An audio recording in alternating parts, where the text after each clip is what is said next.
And we're live. Hey, everybody. Happy New Year. I'm Keenan, the host of Top to Bottom, here with my co-host, Beck. How you doing, Beck? What are your New Year's resolutions? To study French 1 hour a day. That was my New Year's resolution. Did you study today? No. Did you study yesterday? Yes, a little. You just lied to me. She just literally lied to me. I didn't do an hour. I did 30 minutes. So now you're already an hour and a half behind. I know. Well, but I saw today. Day ain't over yet. Have you ever seen City Slickers when he says, "Curly, have you killed anyone?" He goes, "Day ain't over yet." Day ain't over yet. So are you using Babbel or Rosetta Stone? Rosetta Stone. Something about that noise. Whenever you get something right on Rosetta Stone, I'm like, weh. Mm-hmm. Weh. A really cool noise. All right. What about yours? What are yours? I don't do them. Huh? I don't do them. You believe in them? Nope. I mean, I believe for other people, but for me personally, it shouldn't surprise you guys with the way I think. Picking some arbitrary time of the year that has more importance than another time to make a change in your life never made sense to me. If you want to make a change, that's oh my God, fucking start doing it. Don't wait until some day and then guess what? You don't finish it anyway. So no, I don't believe in New Year's resolutions. Hey, I started on like the 21st, so maybe I'm not an hour and a half behind. Is what you're saying. Aha! There you go. Built up a bank before you got going. Well done. All right, well, we're on to our first segment of this podcast, which is Email Teardown. This is the segment where we tear down emails and messages that were sent to Beck and Keenan. So on to the first one. This one, the subject is intro/IBB, and it says, "Hi, Jim. I saw you were with a sales growth and wanted to introduce myself. I'm with IBB, an M&A and financial advisory firm specializing in business consulting and services and related businesses. I'm curious if you have any future plans for an acquisition or what your company might be worth. For context, we can perform a valuation that can help prep your company for a sale or acquisition so you can exit at a premium and reach your goals. We have some notes and industry insights that may be of relevance to you. Would you be opposed to a quick 10-minute call next Tuesday or Wednesday work? Thanks, Jordan." Keenan, what are your thoughts on this one? First off, he called me Jim. That's the fastest way to get flushed in the goddamn toilet. Secondly, there was nothing intriguing about his introduction whatsoever, right? And the whole thing was just blah and boring, nothing intriguing, and nothing to keep me reading. However, as he goes on, I actually find, as a business owner, I find what he does fairly interesting, particularly as a small private business. Particularly as a small private business that actually has intellectual property, right? So if this guy were actually smart and done his homework and he had called those things out in the email and said, hey, as someone who has intellectual property in its own IP around sales training, as a company that does this, there are some things you might be interested as it relates to your valuation and or things you might want to consider doing to increase the probability of a higher valuation when you want to sell, right? But he didn't do any of that. He did nothing of the sort. And so what it's done is undermine the credibility. Because the thing is, look, I'm 55 years old. So I guess in his world, he could have said, oh, shoot, I'm sorry, Beck. He could have said, hey, at 55, people your age are beginning to think about what their exit looks like. There are 3 things that are critical to an exit for a small private business with IP that you might want to know. You got my attention then. But he just fucking left it all on the table as a waste. Sorry, Beck. What about you, Beck? I know you have some tips for this email. Yeah, so I kind of to Keenan's point, I do want to call something out of what I think was done well. Keenan, after reading this email, which I did too, knew what he did, which is a plus. I almost want to put the siren on of like, thumbs up. We have some clue of what you do. So I do want to give credit there. Mine are a little bit smaller, but I'd say on the end, the first sentence he says, "What I wanted to introduce myself." My biggest question is why. Like if you can't give someone a reason of why you're sending them the email in regards to them, then I think that you're gonna discount you're gonna count some credibility. Second one I wanted to put in here was future plans. Like he's asking, as most people are asking, like, are you planning on blank? Do you have a need to blank? Which is all based on the information that your buyer already knows. So I think that's the biggest marquee for me. And then the last one here, just a couple technique items that are really, I've seen a lot in the market. Like, would you be opposed to, and can I have a quick chat? Like, you're asking someone for a quick chat, quick call, quick question, but what you're asking them for is like, will you buy? So it's not like some small technique item like, oh, okay, as long as it's quick. So I feel like taking that technique item out, just from the intention perspective would have done me more favors.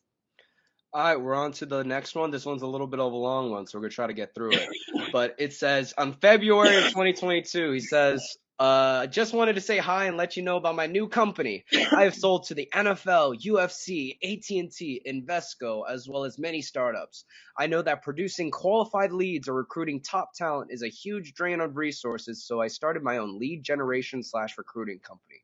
We have access to over 950 million contacts and can develop persona-based drip marketing campaigns using emails and LinkedIn automation. We will provide a shorter cycle, tighten the messaging, as well as provide metrics, insights, and consultation. I have the capacity to safely send over 20,000 emails a month and over 150 LinkedIn invites or LinkedIn in-mails a day. Please send me your calendar link, or here's my calendar. P.S. I was just interviewed at Daily Ad Brief. What do you think? Holy cow, we already made it to the ending. So I gotta siren myself. I gotta siren myself. Would y'all like me to continue this, or would you like me to go to the next segment, you guys? Wait, Keenan, you're on mute. Keenan, you're on mute. The whole time I was going, I was sirening you, and I didn't know I was on mute. I got so excited. I was like, got to siren you. Myself. That was good. But no, take a quick shot, Beck. What I wanted to call out about this is there's multiple messages in this. Same person, verbatim same thing. And the timestamps are early 2020, late 2020, early 2021, late 2021, early 2022, late 2022, and like last week. And I'm like, dude, I have changed roles since then. I've gone from working for another company to owning my own company. And so how are you going to justify to me that it's relevant to me when you didn't even pick that up? Of like how different my world is now owning my own company as opposed to working for a completely different employer. That I'm like, if that's not even taken into consideration, I don't even know why you're sending the email. Genuinely, I don't. And I'm just like, leave it up to marketing on billboards, in my opinion. But most importantly, men got the horn. First one in 2023 to get the horn was men. That was awesome. That was awesome. So what I want to say to this really quickly, because it's hard for me to see here, but he talks about he's at 900 million emails or something like that, which I thought was, I don't believe that for starters. That would be like 20% of, 16% of the entire world, number one. And number two, it'd be like 25% of the entire first world, businesses. So I don't believe it for fucking starters. But number two, more importantly, for something like this, when you have something that you're saying you can do for me and you have all of the data, don't tell me you can do it, do it. Mm-hmm. This could have been email if he said, I used this information and created a short campaign, and these 4 people said they're interested in what you do. Here they are. Mm-hmm. Let me know how it turns out. And if these were in line and worked, I'd love to show you how we can help you more. So when you get a chance to give somebody something that shows what you do, give it to them. Totally. Don't the tell me economy is done. We're in the show me economy. I'm seeing that on how we every email. I'm seeing that in like every email. I have a couple of insights. I haven't, looked at your website, blah, blah, blah. Then I'm like, just give it over then. Yep. What are you scared of? Yep. Agreed. Okay. Well, now we're on to our next segment of this podcast, which is Sales Mythology. This is the segment where we demystify common myths in the sales industry. So the first myth of today is most people know if they're going to do business with you in the first 60 seconds. Beck, what are your thoughts? I don't know why that's a myth. That's crazy to me. Now, Oh, you know why it's you don't know why it's a myth because it's so ridiculous. yeah. Oh, okay. Yeah, I read it wrong. Yeah. Meaning, like, I don't know why it's a myth that people would believe that. Now, here's the thing. You could say that if you're good enough, meaning you identify a problem that they didn't know about, that's that relevant, then they will know within the first 60 seconds. Hey, there's a boulder about to crash through your wall, Keenan, and it's going to kill you in 60 seconds. If you wire me $15, I'll prevent it. Deal? Like, he would know, right? But I think by and large, because of how it's set up today, you won't even know if they have a problem until you have a conversation with them. And so I don't think that your buyer, like, there is an opportunity for it, but by and large, your buyer won't know that, until you uncover a problem, for them, either they know about or don't know about, which takes at least a discovery call, 45 minutes. Sorry for the coughing, y'all. This is disgusting. I'm really sorry. What about you, Keenan? What are your thoughts on this sales myth? Well, yeah, it's ridiculous. I mean, the idea that someone, first off, people don't, we should have done this one as a myth. People do not buy from people. They don't. Oh, dang it. People do not buy from people. Yeah, I'm there and I'm a person, but you're not buying from me because you like me. You're not buying from me because I make you feel good. You're buying from me because you believe, or in spite of me or because of me, either way, because you believe that whatever I'm offering can solve your problem. Okay, it has nothing to do with me other than the fact that if I'm good at uncovering the problem. So what I will say is not a myth, is that, restate the question exactly so I can replace a word, please. Most people know if they're going to do business with you within the first 60 seconds. Okay. 60 seconds is a fucking joke. It's not a date, okay? I don't think anybody knows anything about somebody in 60 seconds other than you're fucking hot and I want to go out with you. Other than that, nothing happens in 60 seconds. You hear that, okay? man? Yes, okay. So, yeah. But that being said, well, there are some poor dudes, things happen in 60 seconds. I feel terrible for them, but I digress. Okay. So, it is my podcast. If you didn't like that, you can leave.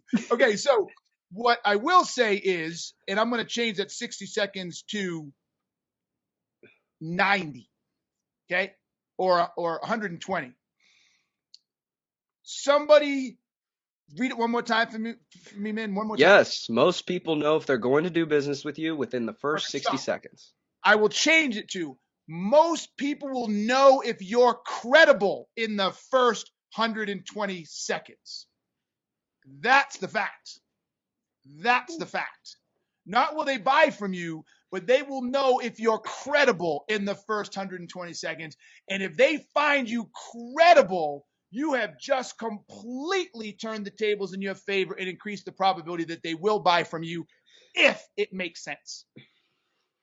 Boom. That was a knowledge drop. Yeah. Well, I think it's interesting what you're bringing up about, like, how does someone feel about you? And I see this in the market a lot recently.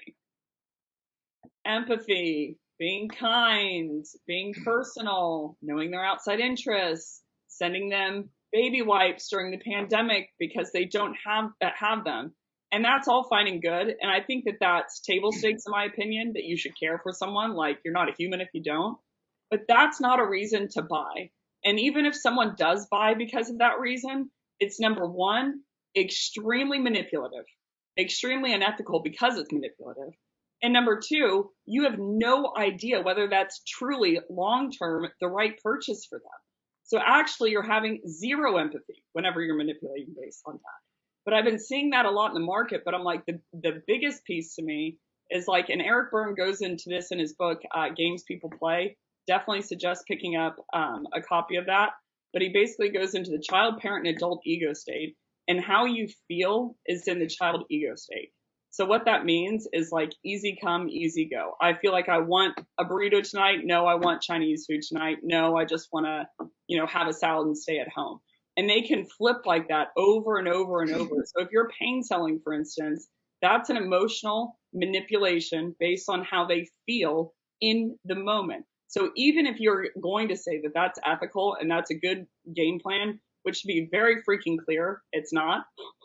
It's not ethical. It's not a good game plan. You're anchoring yourself to something that can literally be blown away by one conversation because it can change the way that they feel in the moment. So if you're selling anything longer than like a stick of gum, or something that's a transactional purchase right then, all of the how you're making the buyer feel is going to be very, very tricky sand that can be evaporated, within 2 seconds. Tricky sand. All right. All right, on to the next myth for today, which is great salespeople can always overcome a bad product. Keenan, what are your thoughts on this one? No, great con people Yeah. can overcome a shitty product.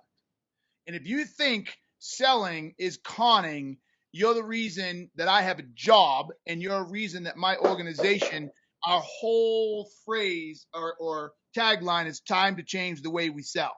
Because most people sell like they're con men or women. I literally had this dude yesterday or 2 days ago when I put up a post that talked about the sales mindset. If you haven't read it, go check it out.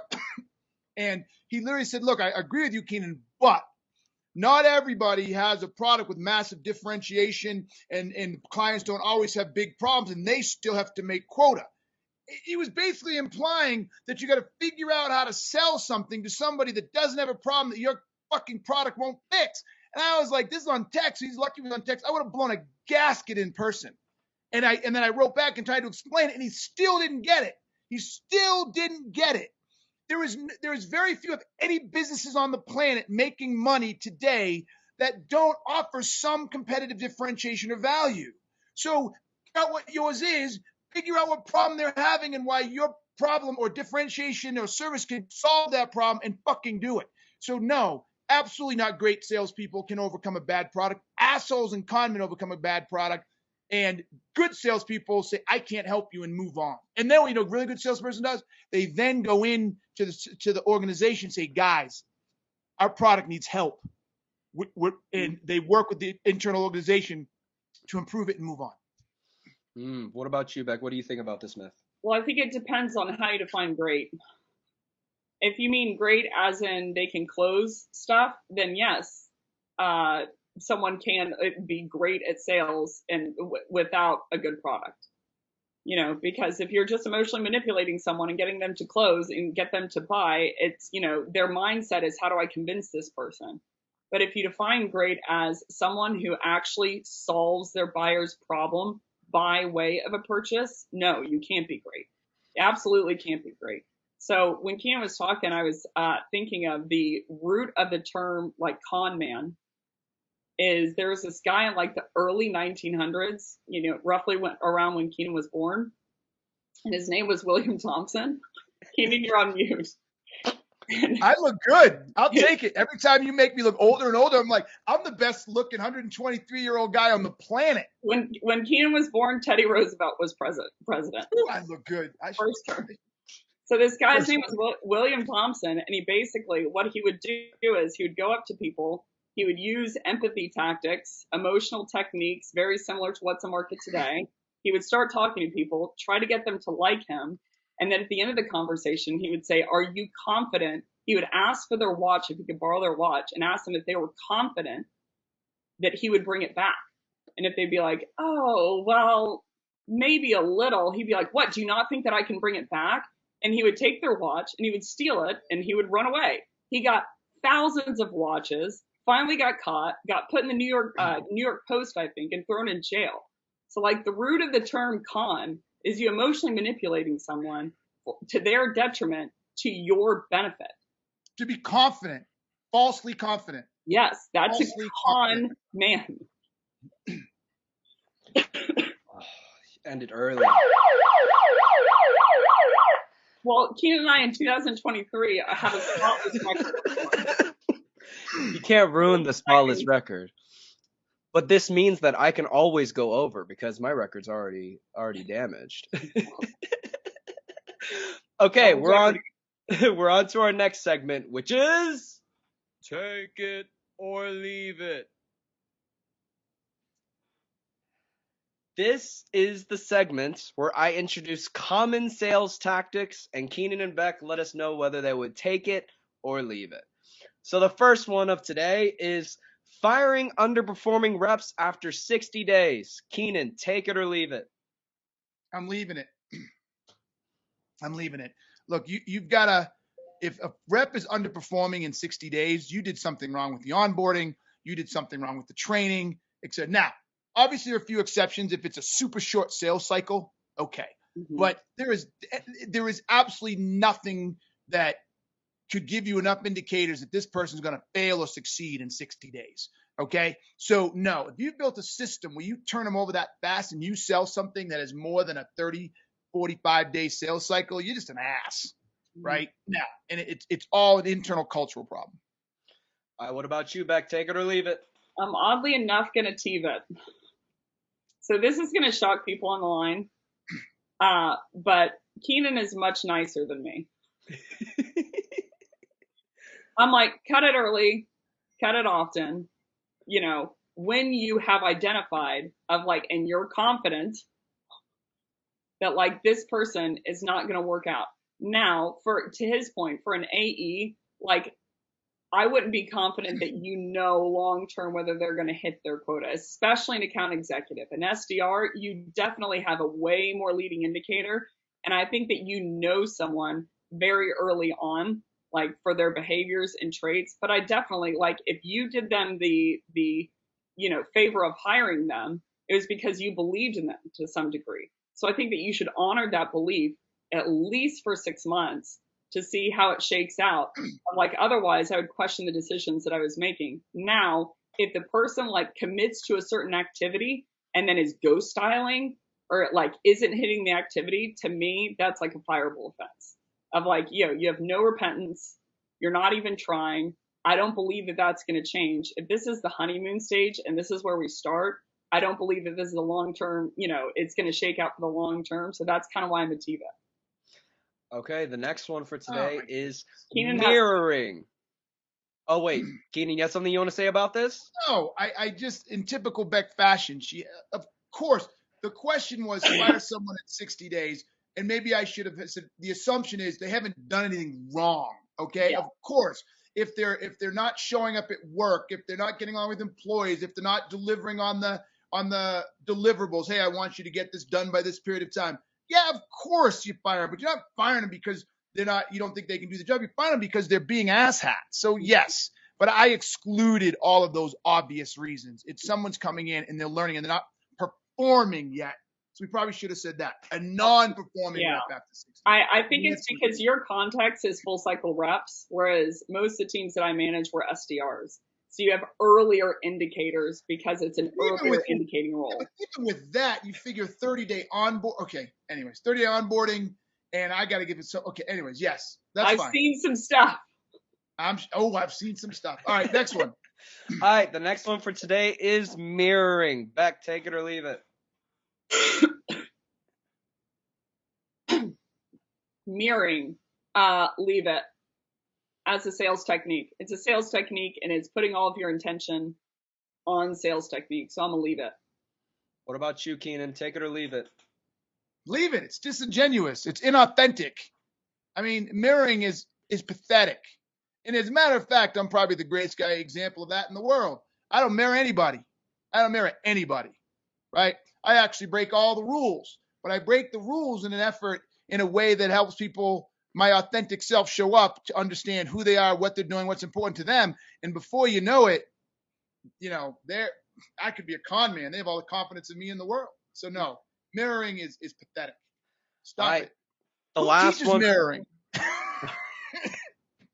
Hey, the last one for today is women make better salespeople than men. Keenan, take it or leave it. Take it all day long. Push comes to shove, two people equal. I'll take the woman over the man every single time. Okay, what about you, Beck? I'm Take going it or to leave leave it. I haven't seen the data. The reason I'm going to leave it is I haven't seen the data. So I would need to see performance metrics to take a stance on it. So I'm going to leave it. I think it's an assumption in my head. Women make better salespeople. That was both to end the section and to emphasize Keenan's last comment. Yeah, there's too much swinging dick syndrome with men. Men need to step aside in the world. They need to step aside and let women run things for a little while. There is just so much ego in men, and I get it, and I understand there's certain areas that's beneficial, and I'm not saying women don't have egos. I'm not saying that, but it's just in the corporate place, man. Men, generally speaking, have so much more ego than women, and it causes so many more problems. It doesn't allow for self-awareness. It doesn't allow for growth. It causes us to be stubborn and stuck in our ways, etc. All right, we're on to our next segment of this podcast, which is The inbox. Ah, yes, my favorite segment of the podcast. This is the segment where Beck and Keenan answer questions from our audience. And to that, we're bringing out the trusty mailbox. Hey, when you put where to people send it in, did you get a lot more around? Yes, I got a couple of more responses from, and every week, hopefully, more and more people. I pick the best two, and then whatever reserves I pull out of there for the next week. The first one is from Amy Wolford from San Francisco, California. Uh-oh. She says, I caught one of my longest serving sales reps inflating sales data in the CRM, meaning faking call logs and opening up opportunities with unqualified leads to boost their pipeline metrics. Do I fire them immediately, or is this a forgivable offense? Please let me know your thoughts. Beck, why don't you start us off on this one? It's definitely a fireable offense, in my opinion. Now, I'll tell you an example of when I didn't, as I grew as a leader, that I didn't let the person go immediately. I ran some reports and found out some reps were, one rep on my team was ghost styling. So I brought the entire team into a room and I was like, hey, so this is going to be a pretty short meeting. Not going to talk about it very long. Some of you are ghost styling to falsely inflate your activity metrics. I'm not going to talk about it. It's just going to make me mad. I'm going to do you a favor. I'm going to forget about anything that's been done in the past. But from this day moving forward, you should know that I'm going to be checking these reports every single day. So I suggest you rearrange your morals, priorities, etc. to start hitting the activity logs. This person did it again, and I walked him to the door. Called HR, I'm like, I'm letting him go. Had a quick meeting with him, and then I'm walking in the elevator, and he's like, do you have anything you want to say to me? And I was like, nope. And I hit the elevator door button. I was like, toodles. I'm like, dude, I gave you every chance here. So I do think it's a fireable offense. But in my opinion, it's I don't know. I would, especially if it's an SDR and they're early in their career, and this is me just fighting for the girl that worked 10 hours a week, but I was past quota, so I'd go to the bar with my buddies at 1 o'clock. I don't know. I would give them a little bit of an understanding and just a standard of hey, I am watching this. And then if they do it again, absolutely a fireable offense. What about you, Keenan? What do you think? Yeah, it's a fireable offense. And I feel bad for Miss Wolford that she's not sure if it's a fireable offense. It's lying. It's cheating. Yeah. It speaks to the person's character. Now, look, all of us make mistakes. So our character is not the sum of one or two actions. Okay. All of us have done fucked up shit. All of us have done whatever. The question then becomes, what level of exposure and experience have you had with this person? What has their behavior been like consistently or traditionally before this? How have they interacted with the rest of the organization, et cetera? Also, what type of culture? You have to own some of this too. What type of culture have you created where someone feels they need to do that? Maybe none. That's great. Maybe you've actually created a culture that made a good person feel that in order to stay that they had to. So whether or not you should fire this person, I can't answer that because there's not enough questions to be answered. But this person is absolutely, regardless of all the answers to that, is 100% on notice now. 100% on notice because now I don't trust you. So now that I don't trust you, you either got to get that trust back or you're gone.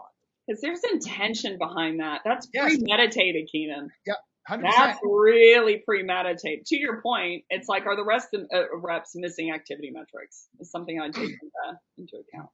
Yep. All right, we're going to quickly go through this next question, which is from David Garza from Austin, Texas. He asks, do you have any specific recommendations on ways I could get my sales reps to work with each other on improving their messaging and cadence when everyone works from home? Beck, why don't you start us off on this one? Ooh, I don't subscribe to the thought that reps collaborating together helps them get better at messaging. Sometimes they don't it's your job as a coach to identify what's working and what's not, and then coach them through it. I don't believe that most people can, even if they can do it well, that they can't identify what they're doing and certainly can't coach it to other people. So I would say scrap that behavior in general. Oh my goodness, everyone. Keenan definitely had some time there, so I'm going to say that's like a half horn for Keenan. Okay, we're on to our next segment of this podcast, which is The challenge. the challenge. This is the segment where Keenan and Beck break down a challenging subject within the sales industry. And today's challenge is how to keep from discounting and protecting your price. So Keenan, why don't you start us off on this one? Take that as a compliment. That finger is a compliment, Keenan. But I'm like, you're the man. Also, Beck, I hope that you know that the order, I predetermined the order randomly before the podcast. Totally. That made me feel better. Poor Beck, all this time thought she had control, and she was just a pawn, a feather in the wind. Who do you think worked with him on to set the order? Not you, because I was the one who had the meeting with this week. But that was quick. Beck. Yeah, nice job. So, look, the way you protect pricing is simply by understanding the size of the problem. I don't know how else to say this in any more direct or simple way. People will pay whatever it takes to solve the problem that they're having in a way that meets the outcome. So if it's a small problem, they'll pay a little. If there's a giant problem, they will pay a lot. And one of the ways I like to, and by the way, it's perception too. So watch this. You call me up. Let's say I'm a plumber and you call me up and you're like, oh my God, my sink is leaking and it's on a Saturday and my pipes are leaking and it's spewing all over the living room. And I say to you, yep, we're on our way. It's $500 an hour. 99% of the people are like, hurry up and get your ass over here. Mm-hmm. Okay. But if I don't tell you the price and then I fix it and then I tell you it's $500 an hour, all of a sudden you don't think that's fair. Literally, the minute the urgency goes away and it's fixed, even though you're happy it's fixed and you appreciate them coming over, you're arguing on price because the urgency is gone. The problem is no longer there. So in order to preserve your pricing, you have got to understand the size of the problem, the impact it's having on the organization, why it's being caused in the first place, and then their desired outcome. You have to have that piece as well, where they want to go, and then you measure the gap. And if it is worth the gap, then you simply say, I'm not sure why you want this for any less. This is what it's worth. I'm confused. And I can give you countless examples of where I've done that. One sale not too long ago, the guy just got frustrated. He goes, fine. Will you give me this? It's only 2%. I'm like, all right, I can throw you a fucking bone. Clearly you need that for you. So here's your 2%, and it came to like $1,000 or something like that. I was like, whatever. Right. Mm-hmm. So, yes, that's how you defend it. It's you don't defend it. You let the size of the problem defend it. All right, what about you, Beck? What do you think about this? Well, I think it's a really complex topic on pricing. I want to start by saying I think it's the number one thing that reps cling to as what they can, of how they can influence the deal. They think that the primary way that they can influence the deal is like, how do I lower pricing or throw in more stuff, et cetera, so the buyer will want to buy. But I think that the more glaring option to me is, to Keenan's point, like, they're going to buy based on the size of the problem. So how you can influence the sale is by increasing the size of the problem, not just their perception of the problem. Of like, what if you found 4 other root causes? Or what if you found another problem that actually will be knocked out? Or what if you found another impact or another future event that actually increases the size of the problem? So I think most reps cling to pricing and they go to objection handling webinars because they believe that the expertise of a salesperson is to convince people or persuade people because they're a people person. And I'm like, I would shift my expertise into how do I become an expert about my buyer, them in specific and them in the macro, both, so I can give them a heads up on different problems that they didn't know about. And then I'm ever increasing the size of the problem and ever increasing the legitimacy of like why they essentially should buy.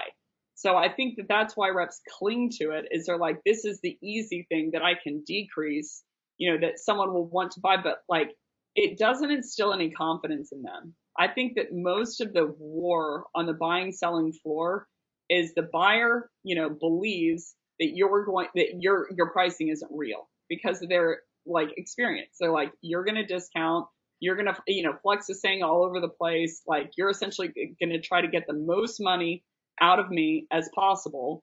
And the seller believes like, hey, they're going to try and go for a discount. They're going to hold back pain. They're going to hold back problem. And the reason they're going to do that is because they don't want to give over leverage to the salesperson, that they can hold their price if I know that you need it more as a buyer. So how I like blow that, I would say feeling up that dynamic up, is once they realize that you're on their side, meaning their job is to uncover the amount of problems that are going to hurt them and solve them in the most effective way and cost effective way. Once you're restored to that side, usually I don't see people clinging so tight onto price because they know it's not a game. They're like, you're actually trying to help me. This isn't a game or mental warcraft that you're playing with me. And so you'll start to see like the true them come out. So I would just encourage reps of like, shift your expertise to the expertise of your buyer. Like, who are they? What are they metriced on? What are the problems that they normally run into, so you can uncover information for them that they don't know about, so you can ever stack into that problem gap that Keenan's talking about. And then also, while you're doing so, drop the freaking techniques, because the more that you use techniques, you're like, how would that impact you, Tim? Or how does that make you feel? They feel it and they start to recoil, and then they start to play a game back against you. So I would say scrap the sales techniques where you're trying to lead them somewhere, and all of a sudden you'll see them start to open up with more information. It turns into way less of a game. So yes. And another way I want people to look at this is stop selling your product. When you're selling your product, you can't defend the price, right? And a good way of looking at this is water, okay? Water. I remember when I was a kid, we all drank out of the water faucet. And I remember thinking, can you imagine someday they'd actually try to charge us for water? And now we're all literally like, my kids, they're such knuckleheads. I just got a new refrigerator and it doesn't have a water dispenser. Don't even get me going on that one, right? The more you pay for shit, the less you get. But anyways, I digress, right? So I'm like, what do we do for water? I'm like, fucking drink out of the faucet. No way. It tastes like shit and whatever. And so they had in their head that the water coming out of the water faucet isn't good for them. So, but it's still water. It's water. Another way of looking at this is go to a 7-Eleven or something, right? And look at the middle shelves of the water section. You will see 1 liter waters, 3/4 liter waters, etc. You'll see them all in there, and they range from anywhere from like $2.50 to $4, $4.50, right? You look on the bottom, and that's where the gallon jugs of water are. And guess what? They're between $3 and $3.50. They're the same price, if not cheaper, than the water bottles that are smaller and offer less. So if you're trying to sell a product, you're like, oh, it's going to take $10 for water. Someone's like, water, I'm not paying you $10 for water. However, when you say, hey, here's the water, it's $10, and you understand that it's only 1.5 liters and you're on a road trip and there's no value in buying that big gallon and trying to pour it while you're driving, you'll spill it on you, etc. You will pay the extra to avoid the hassle of carrying it around, having to stop to drink, potentially spilling it on you, spilling it on your phone, etc. You're like, oh, I'll pay for that. So it's never the product, ever. But you fucking knuckleheaded salespeople can't get this through your heads. You start selling and pitching your product, then you tell them your product costs X, and be like, whoa, that's a lot of money for that product. Well, you fucking created yourself, asshat. Now you got to figure it out. I think to your brilliance, when I'm talking to them about a lowered cost, I'll discuss with them. Essentially, I'm like, I can't discount. If we win a limited package, this is the amount of problems or the degree of the problem that it won't solve if you do go that direction. It won't solve this. It won't solve this. Or this is what lateral problem it will create. To Keenan's point, you can buy this big jug. It does solve your problem that you're not thirsty anymore, like that you can't drive through the desert or whatever. But what it's going to create is another problem. And once I started doing that, then they're like, oh, okay, they preserved the price for me.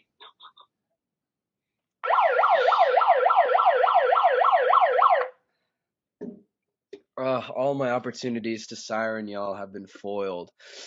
Y'all are too good today. Y'all are way too good for 2023. Beck and Keenan have learned.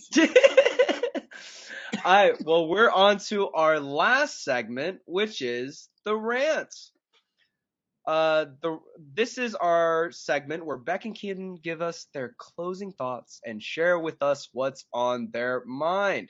So, Beck, why don't you give us your closing rant for today? Yeah, so I want to give a little side rant first, and I'll go into my main one. But on a side note, after you talked about Southwest last week, Keenan, I was talking to my dad, and apparently when he was flying Southwest to go up to see me for the marathon, they had issues then. He couldn't schedule his flight then. So they knew since November 6th is when he was running into issues, on a side note. But my main rant is, it's oddly enough around New Year's Eve, or like New Year's and the resolutions that are coming to deck. I see a lot of people make a New Year's resolution. You know, they're like, oh, well, I should lose more weight, or I should, be a better spouse, or be a better partner, whoever I'm dating. But I don't see them be intentional about how they're going to do it. And to me, that exposes that there's no intention on doing it at all. And so my biggest plug, and this came to my mind a couple months ago when I walked into basically this gas station. I always go and buy soft drinks after my runs. And the guy who was selling me my Diet Dr. Pepper, he said, like, hey, I see you running all the time. He's like, I wish I had that kind of time. I don't have that kind of time. And I thanked him, said goodbye, left. But all I was thinking in my head is like, dude, do you think that I have some like crazy random sack of time that I can just spend on random activities? We have no difference in the amount of time that we have available. I'd actually probably argue that I have less, but I prioritized it in this case that I wanted to run. So like, that's all and good. I've been the person 3,000 times that make excuses for myself. I guess my plea in 2023 is that you stop giving yourself so many excuses. And then if you're going to say that you're actually going to do something, be serious about it. Put a plan behind it, or say, I'm not serious about this, and get rid of it altogether. It was exposing to me to view things in that light, but stop thinking that other people have more time or have more energy or have a different setup that makes it easier on them to go achieve the goal. Because I've been that person a lot in my life, and it never did me any favors.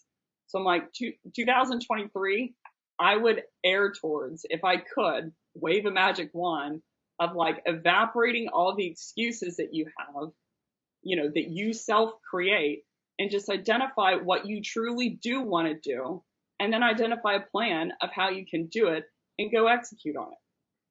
That's my rant. That's it. All right, what about you, Keenan? What is your rant for today? Man, mine seems pretty negative too. I almost feel like we're going to kill people on such a negative thing. I want to rant about the sadness I see around people's sense of self. And it's hidden in everybody's excuses for not getting stuff done. So whether it's, to Beck's point, people saying, "Oh, I wish I could run," and then they don't run, or someone signs up for a job, someone applies for a job, this is your job, they don't get it done, and they don't own it. And then they blame the boss, or they blame being sick, or they blame this, or they blame that. Look, everybody, we are the captains of our own ships. Mm-hmm. And so my rant is, every time you don't take ownership or accountability for yourself, at the end of the day, you hurt yourself the most. And so if you can learn the lesson that if you didn't get it done, look in the mirror. If you you're not number one in your job and you want to be, and you're not happy, look in the mirror. If your boss is yelling at you, look in the mirror, generally speaking. And I'll even go so far, if your boss is yelling at you, look in the mirror, because why are you still working there then? Mm-hmm. Right? Like, why'd you put yourself in that position? Why do you let them do that to you? So my rant is this. It is absolutely true. Life is only 10% of what happens to you. That is one of the truest things ever on the planet, as trite as it may sound. It's 90% of how you choose to respond. To leave in a good note, there's a young lady named Alana. Shoot, her name will come to me in a second. When she was 16 years old, she got in a snowboarding accident and went paralyzed from the waist down. Okay, I met her at the airport one day, attractive girl, really lots of energy. I was totally drawn to her. And then I started following her on Facebook. And she went to the Olympics for skiing. She went to the Olympics for surfing. She is now married to a full-abled, full-bodied man. They have a child together, right? She chose to react to that situation in a way that may have made her life better than before. Mm-hmm. Where there are other people who that happens and they just take pity on themselves and they watch their lives go down, and they will tell you how different it would have been had they not got injured. So with that, I leave us. My rant is, life is only 10% what happens. The rest is how you choose to respond. It's like, and even if you mess up, even if you put the plan and you mess up, everyone out there, it's like, just keep going. Yep. Just keep going. I've messed up thousands of times. Didn't go for a run or blah, blah. And I made up excuses then, but that doesn't mean you have to make an excuse tomorrow. It doesn't have to snowball. Nope. Yep, you're right. Good job, Beck. Good job. All right. Well, thank you very much. Good job, everybody. Thank you very much for joining. This is Keenan. You've been listening to Top to Bottom. And this is Beck. See you in 2023, week 2.